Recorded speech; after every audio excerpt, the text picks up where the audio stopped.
Okay, today we're gonna go over CC1, 531, 532 homework. So, problem 71. Bianca is trying to find the area of this rectangle. She already measured one side as 10 centimeters. Which other lengths could she measure to use in her area calculation? Explain your reasoning. Well, to find the area of a rectangle, we need to have the length and the width, or like we discussed in class, it could also be base times height. Now, the length that she already knows is this 10 centimeters, which is actually the base. So she needs to find the height of the rectangle.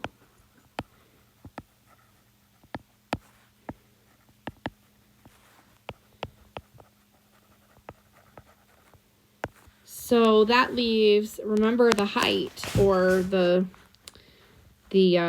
width has to be perpendicular to the base. So it could be one of two things. It could be C or B. She needs length C or B to use in her calculation. Okay, moving to the next problem. Number 72. Zach is making cookies, but he does not have enough brown sugar to make a full recipe. The full recipe calls for 2/3 cup of brown sugar.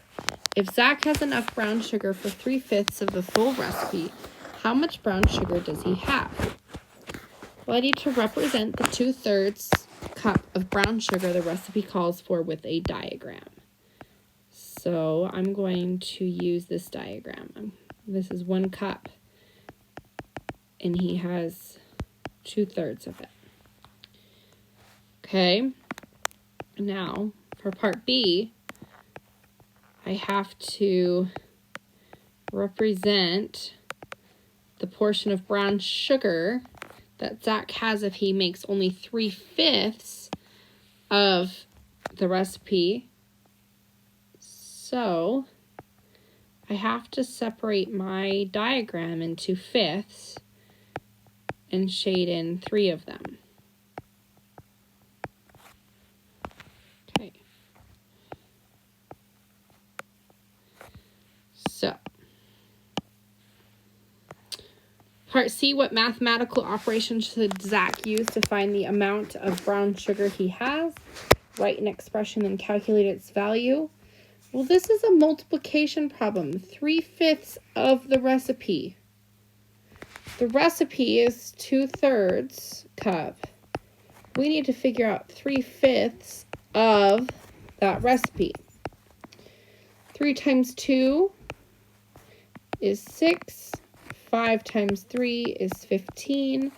It's 6/15 cup, but I can simplify. So 6 and 15, if I use my ladder method, 3 goes into both. 6 divided by 3 is 2. 15 divided by 3 is 5. It is 2/5 cup. 2/5 of a cup if he's making 3/5 of the recipe. Moving to problem 73. Jack and Jill are each placing points on the grid shown below. Jack's points are the full circles and Jill's are the open circles. Part A, we need to record Jack and Jill's points as ordered pairs. This is here to remind you that this is what an ordered pair looks like. So Jack is the full circle, so I'm going to find his first one, which is here. I'm going to say, okay, he went to the right 1 and up 2. I'm going to find his next one. He went right 3, up 1. The following one, he goes up, or right 3 and up 2. And then the last one, he goes over 4 and up 3. Jill is the open circles, so I'm going to start here. So that is at 1, 1. Then I'm going to look here. She went over 2 and up 1. I'm going to go to the one above it. She's still going 2 and she goes 2 up. And then the last one that she has is 2 to the left and 3 up. That would be this one here. So, part B, given the coordinates of one more point that Jill could draw so that she has 4 of her points in a row, one more to get 4 in a row, she would either need to place a dot here or a dot here. So I have 2 options. I could write 2, 0 or 2, 4. Okay, problem 74. Complete each of the following statements. If one cat has 16 whiskers, then 7 cats will have blank whiskers. Well, one cat has 16, so if I take 16 and I multiply it by the number of cats I have, 6 times 7 is 42, 7 times 1 is 7, plus 4 is 11. There would be 112 whiskers. Part B, if 3 slugs have 6 eye stalks, then 2 slugs will have, well, I need to figure out, well, how many, so 3 slugs, 6 eye stalks. I need to figure out, well, what if it's 1 slug? How many eye stalks? So 1 slug, I divide by 3. 6 divided by 3, so then there'd be 2 eye stalks. Well, I need 2 slugs. So 2 slugs, I'm multiplying by 2. 2 times 2 is 4, so there would be 4 eye stalks. Okay, part C. If 8 spiders have 64 legs, then 5 spiders will have, so 8 spiders have 64 legs, 5 spiders will have, so I'm going to set it up the same way. So 8 spiders, 64 legs. I want 1 spider.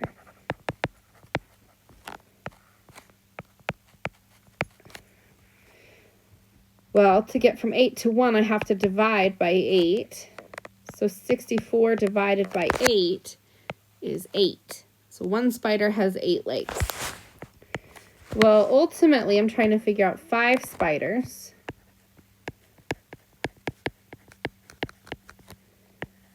So I multiply by 5. 8 times 5, there would be 40 legs. Okay. Problem 80. Use any of your new strategies to find the area of the parallelograms below. The information in the math notes box may help. That's actually in our book, so we don't have that. But remember, area is base times height. What that means is if I made this cut right here through this parallelogram and moved this triangle here, it would make a rectangle. So I have my base, which is 20, and my height, which is perpendicular, that's this right angle here, is 25. So 20 times 25, 5 times 0, 0, 5 times 2 is 10. Put in my placeholder, 2 times 0, 0, 2 times 2 is 4. It's 500, so my area is 500 inches squared.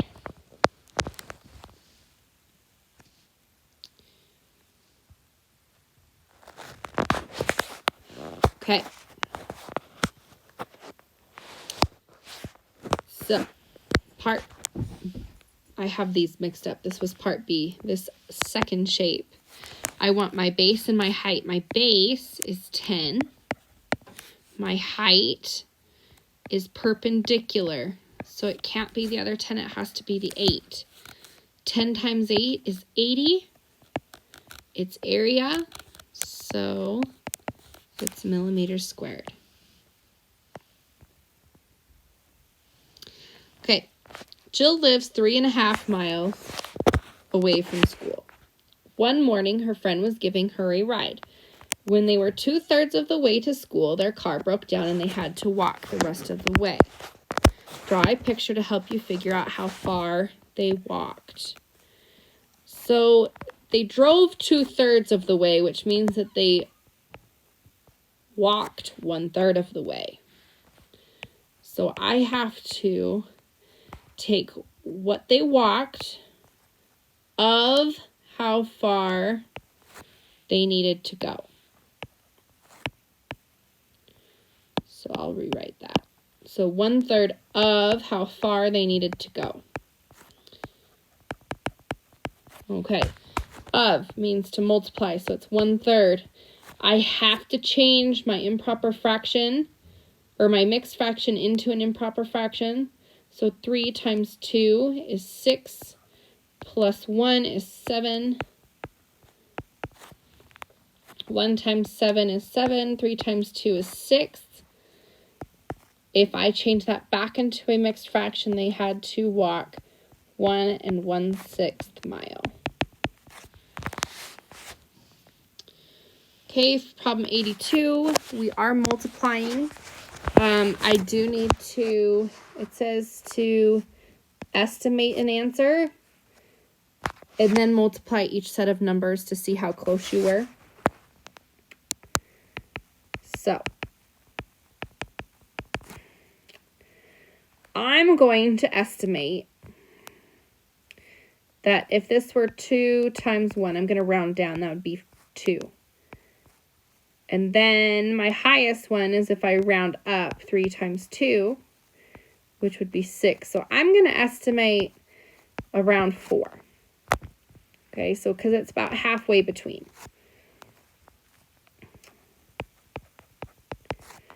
Okay, my next one, my estimate, if I round down, it's 5 times 2, which is 10. If I round up, it's 6 times 3, which is 18. So I'm going to estimate about 15. Somewhere in between both numbers. For part C, I'm going to estimate, if I round down, it's 3 times 2, which is 6. If I round up, it's 4 times 3, which is 12. So I'm going to estimate about 8. Now I need to find all my real answers. So 2 times 3 is 6, plus 1 is 7/3, times 1 times 2 is 2, plus 1 is 3 halves. 7 times 3 is 21. 3 times 2 is 6. 6 goes into 21 3 times. 21 minus 18, which is 6 times 3. 11 minus 8 is 3. So it's 3 3/6, which simplifies to 3 1/2. So my estimate was pretty close. Okay, the next one, 5 4/10 times 2 3/4. I can either change my decimal to a fraction or my fraction to a decimal. I'm actually going to change my fraction to a decimal because I like multiplying decimals a lot better. So I have 5 4/10 times 2 3/4, which is 0 7500ths, which is 3/4. So when I multiply,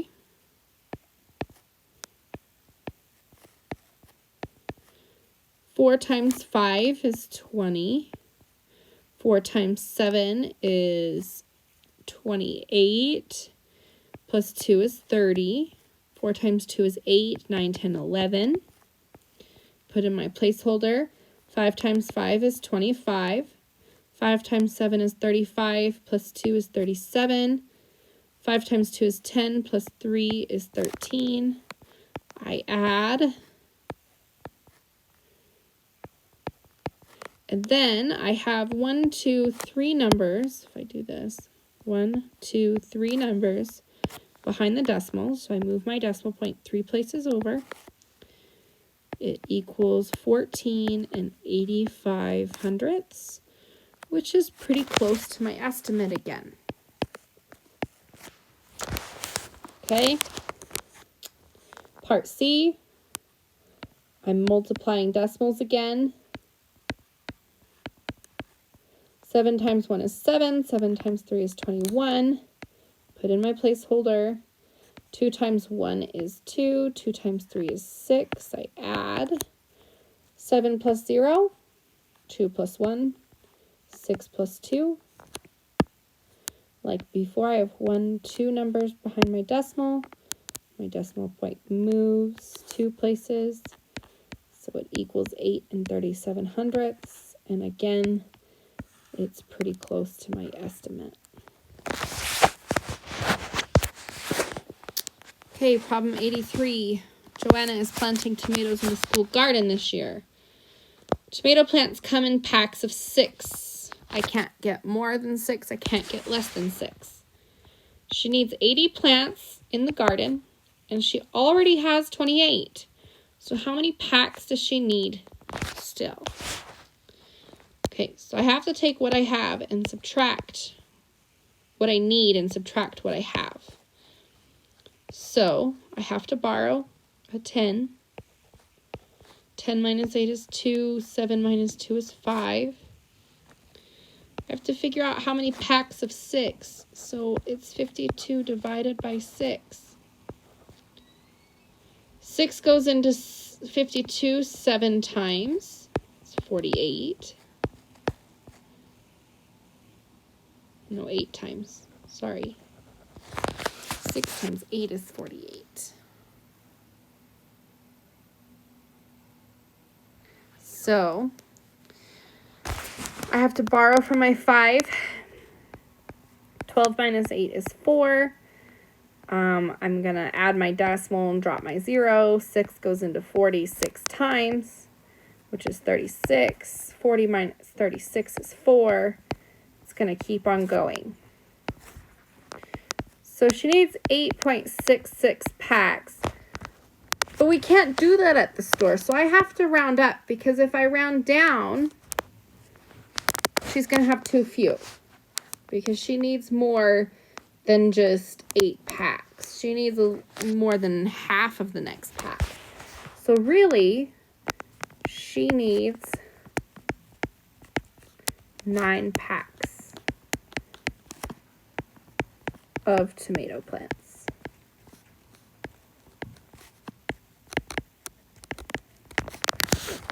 As always, if you have any questions, please don't hesitate to ask.